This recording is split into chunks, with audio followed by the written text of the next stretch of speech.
इतिहास की किताबों में हमने वही पढ़ा है जो हमें बताया गया, लेकिन इन किताबों के पन्नों के पीछे कुछ ऐसे राज छुपे हैं जिन्हें जानकर आपकी सोच हिल जाएगी। सोचिए, हजारों साल पुराने मिस्र के आसमान में उड़ते हुए चमकते डिस्क, 16वीं सदी का एक नक्शा जिसमें अंटार्कटिका बिना बर्फ के दिखाया गया, या फिर समुद्र की गहराइयों में छुपा एलियन स्पेसक्राफ्ट। ये रहस्यमयी खोजें सिर्फ इतिहास नहीं बदलती, बल्कि हमारी समझ से परे सवाल खड़े करती हैं। क्या वाकई एंशिएंट सिविलाइजेशंस के पास ऐसा ज्ञान था जिसे हम आज भी नहीं समझ पाए, या फिर यह किसी और अनजानी शक्ति का काम था? आज के इस वीडियो में हम आपको लेकर चलेंगे इतिहास की उन 10 सबसे रहस्यमयी चीजों की यात्रा पर, जो न सिर्फ विज्ञान को चुनौती देती है बल्कि हमारे अस्तित्व पर भी सवाल खड़े कर देती है। Number 1, the Tulli papyrus.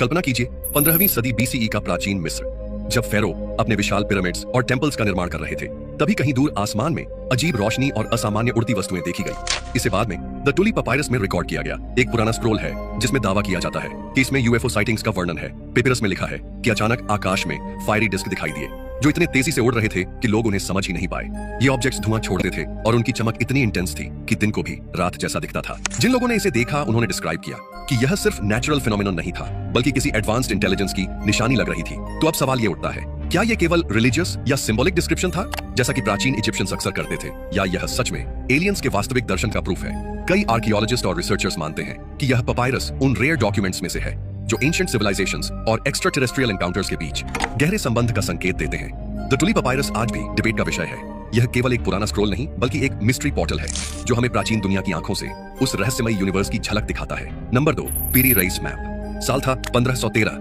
उस समय जब दुनिया के ज्यादातर हिस्से एक्सप्लोरेशन के लिए अनजाने थे, तो ऑटोमन एडमिरल और कार्टोग्राफर पीरी रेइस ने एक मैप तैयार किया। ये मैप आज भी इतिहास के सबसे अद्भुत और रहस्यमयी नक्शों में गिना जाता है। इस मैप में सिर्फ यूरोप, अफ्रीका और साउथ अमेरिका के कोस्ट लाइन्स नहीं दिखाए गए थे, बल्कि इसमें अंटार्कटिका बिना बर्फ के दिखाया गया था, पूरी तरह साफ जमीन के रूप में। आज भी वैज्ञानिक सोच में पड़ जाते हैं कि 16वीं सदी में कोई अंटार्कटिका के बर्फ हटने की स्थिति कैसे देख सकता है। पीरी रेइस ने अपने मैप में कई पुराने ग्रीक, पोर्चुगीज और अरब मैप्स का इस्तेमाल किया था, लेकिन अंटार्कटिका जैसी जगह को बिना बर्फ के एक्यूरेटली दिखाना उस समय की नोन सिविलाइजेशन के लिए असंभव माना जाता था।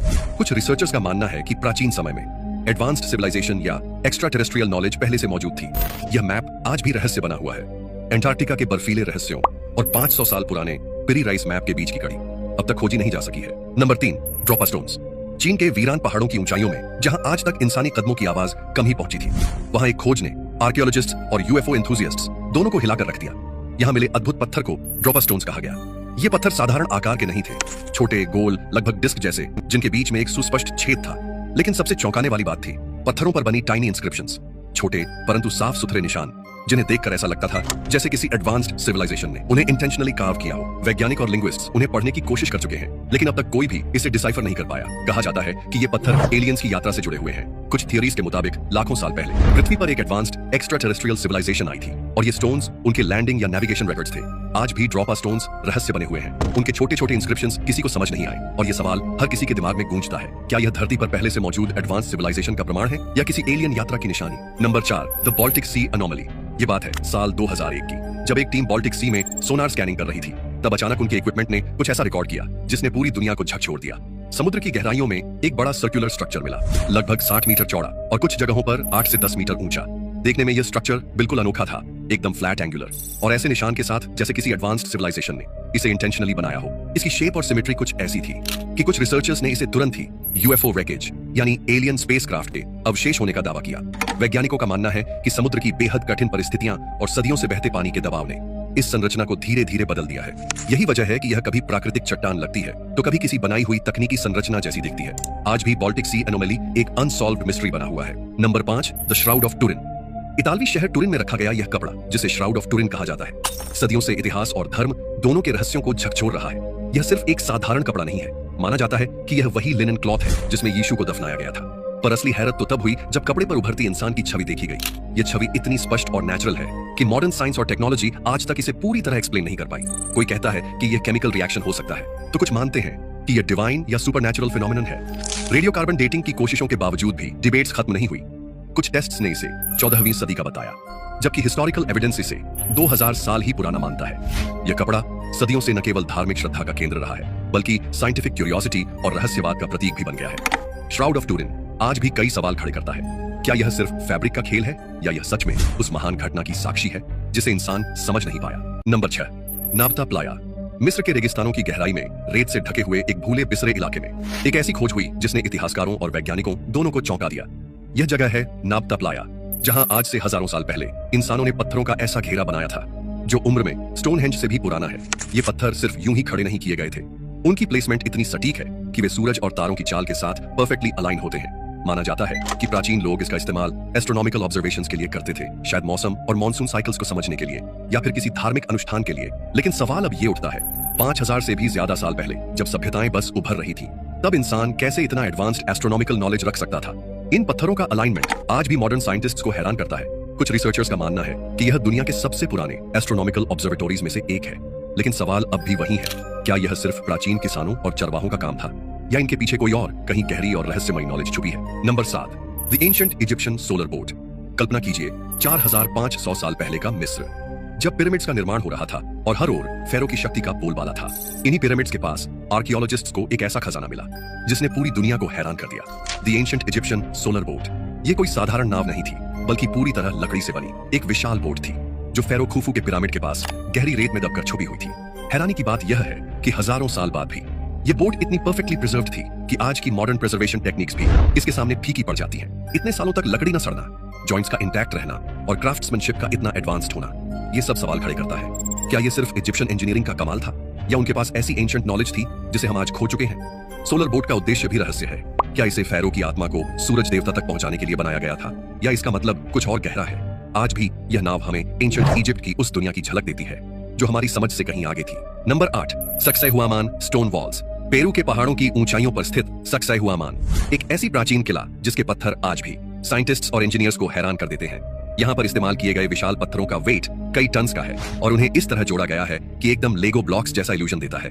और हैरानी की बात यह है कि इन पत्थरों को जोड़ने में न सीमेंट का इस्तेमाल हुआ न मोटर का, फिर भी इनका फिटिंग इतना सटीक है कि आज भी इनके बीच में एक रेजर ब्लेड तक नहीं घुस सकती। दीवारें भूकंप रोधी हैं और सदियों बाद भी मजबूती से खड़ी हैं। ये दीवारें सोचने पर मजबूर कर देती हैं कि इनका सिविलाइजेशन, जिसने इसे 15वीं सदी के आसपास बनाया माना जाता है, वो इतने बड़े पत्थरों को पहाड़ों पर कैसे लाए और इतनी परफेक्ट कटिंग और अलाइनमेंट उन्होंने प्रिमिटिव टूल्स के साथ कैसे की। कुछ रिसर्चर्स मानते हैं कि इसमें एडवांस्ड स्टोन सॉफ्टनिंग टेक्निक्स या ऐसी इंजीनियरिंग नॉलेज का इस्तेमाल हुआ था जिसे हम आज भूल चुके हैं, जबकि कुछ लोग इसे एक्स्ट्रा टेरेस्ट्रियल हेल्प से भी जोड़ते हैं। सक्सेहुआमान की ये विशाल दीवारें आज भी हमारे सामने एक सवाल खड़ा कर देती हैं, क्या प्राचीन लोग सचमुच हमारी सोच से कहीं ज्यादा एडवांस्ड थे? नंबर 9, पुमा पंकू स्टोन्स। दुनिया के सबसे रहस्यमयी एंशिएंट साइट्स में से एक पुमा पंकू, जो बोलिविया में तिवानाकू रूइंस के पास स्थित है। यहाँ मिले विशाल पत्थर ब्लॉक्स को देखकर ऐसा लगता है जैसे किसी मॉडर्न फैक्ट्री की प्रिसीजन कटिंग मशीन ने इन्हें कार्व किया हो। इन पत्थरों का आकार साधारण नहीं है, कुछ एच शेप में है, कुछ परफेक्टली एंगुलर, और इनकी सिमेट्री इतनी फ्लॉलेस है कि आज के आधुनिक टूल्स से भी वैसा रेप्लिकेशन करना आसान नहीं, जबकि इन्हें 1000 साल से भी पहले बनाया गया था, जब न आयरन टूल्स थे और न ही ऐसी कोई टेक्नोलॉजी। इनमें से कई पत्थरों का वेट 40 से 100 टन तक है। अब सवाल ये उठता है कि प्राचीन लोग इन पत्थरों को ट्रांसपोर्ट कैसे करते थे? और सबसे बड़ी बात, कार्विंग इतनी स्मूथ है कि ऐसा लगता है जैसे पत्थर बटर की तरह सॉफ्ट होकर शेप में डाले गए हों। कुछ रिसर्चर्स का मानना है कि पुमा पंकू में ऐसी इंजीनियरिंग टेक्निक्स का इस्तेमाल हुआ जो अब खो चुकी हैं। वहीं दूसरी थ्योरीज इसे एक्स्ट्रा टेरेस्ट्रियल टेक्नोलॉजी या किसी लॉस्ट एडवांस्ड सिविलाइजेशन का सबूत मानती है। आज भी पुमा पंकू के ये पत्थर हमारे लिए रहस्य बने हुए हैं। क्या एंशिएंट लोग वास्तव में हमारी कल्पना से कहीं ज्यादा एडवांस्ड थे या फिर इनके पीछे कोई और रहस्य छिपा है? Number 10, the Phaistos disc. Crete के प्राचीन खंडहरों में एक ऐसी खोज हुई जिसने आर्कियोलॉजी की पूरी दुनिया को हिला दिया। साल था 1908, जब एक इटालियन आर्कियोलॉजिस्ट को पैलेस ऑफ फाइस्टोस की खुदाई के दौरान एक छोटा सा मिट्टी का डिस्क मिला। यह डिस्क लगभग 15 सेंटीमीटर का था, गोल आकार का, और दोनों तरफ अजीब तरह के सिंबल से भरा हुआ। इन सिंबल्स को किसी साधारण हाथ से नहीं बल्कि इंप्रेस करके बड़ी बारीकी से बनाया गया था, जैसे किसी एंशिएंट प्रिंटिंग टेक्नोलॉजी का इस्तेमाल हुआ हो। इसीलिए कई रिसर्चर्स इसे दुनिया का सबसे पुराना प्रिंटेड डॉक्यूमेंट भी कहते हैं। इसकी डेटिंग लगभग 2000 ईसा पूर्व की गई है, यानी ये उस समय का है जब न तो मॉडर्न प्रिंटिंग प्रेस थी और न ही इतनी डेवलप्ड राइटिंग टेक्निक्स। इसीलिए कई लोग मानते हैं कि फाइस्टोस डिस्क शायद किसी लॉस्ट सिविलाइजेशन की निशानी है जिनके पास एडवांस नॉलेज था, और कुछ थ्योरीज तो इसे सीधे सीधे एलियन इन्फ्लुएंस से जोड़ती हैं। आज भी यह डिस्क क्रीट के हेराक्लियन आर्कियोलॉजिकल म्यूजियम में रखा है। हजारों लोग इसे देखने आते हैं, लेकिन जितनी देर आप इसे देखते हैं उतना ही यह रहस्य गहरा होता जाता है। क्या यह किसी एंशिएंट भाषा की है, किसी एडवांस्ड सिविलाइजेशन का संदेश जिसे समझना हमारे बस से बाहर है? इतिहास की इन रहस्यमयी खोजों ने हमें यही सिखाया है कि शायद हम अतीत को उतना नहीं जानते जितना सोचते हैं।